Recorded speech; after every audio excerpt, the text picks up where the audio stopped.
Assalamualaikum warahmatullahi wabarakatuh. Saya di sini akan mempresentasikan hasil materi yang saya bawa, yaitu dengan judul Negara dan Konstitusi. Pertama, pengertian negara. Secara historis, pengertian negara senantiasa berkembang sesuai dengan kondisi masyarakat. Pada zaman Yunani kuno, para ahli filsafat negara merumuskan negara secara beragam. Aristoteles yang hidup pada tahun 384 sampai dengan 322 sebelum Masehi merumuskan negara dalam bukunya Politisa yang disebutkan sebagai negara polis, yang pada saat itu masih dipahami negara masih dalam suatu wilayah yang kecil. Dalam pengertian itu, negara disebut sebagai negara hukum, yang di dalamnya terdapat sejumlah warga negara yang ikut dalam permusyawaratan. Oleh karena itu, menurut Aristoteles, keadilan merupakan syarat mutlak bagi terselenggaranya negara yang baik demi terwujudnya cita-cita seluruh warganya. Pengertian lain tentang negara dikembangkan oleh Agustinus yang merupakan tokoh Katolik.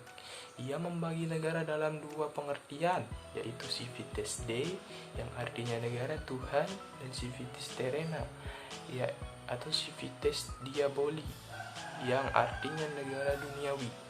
Civitas terrena ditolak oleh Agustinus, sedangkan yang dianggap baik adalah negara Tuhan atau civitas Dei. Negara Tuhan bukanlah negara dari dunia ini, melainkan jiwa seseorang yang sebagian atau beberapa orang di dunia ini yang dapat mencapainya. Adapun yang melaksanakan negara Tuhan adalah gereja yang mewakili negara Tuhan, bukanlah negara dari dunia ini, melainkan jiwanya yang dimiliki oleh sebagian atau beberapa orang di dunia untuk mencapainya. Meskipun demikian, bukan berarti apa yang di luar gereja itu terasingkan sama sekali dari civitas Dei.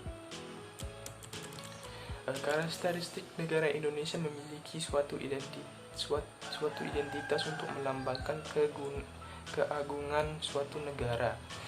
Seperti negara Indonesia memiliki identitas yang dapat menjadi penciri atau pembangun jati diri bangsa Indonesia. Identitas Indonesia menjadikan bangsa Indonesia sebagai pemersatu dan simbol kehormatan negara. Selain itu, identitas nasional menjadikan negara Indonesia yang bermartabat di antara negara lain, yang memiliki beragam kebudayaan, agama, dan memiliki jiwa toleransi maupun solidaritas yang tinggi.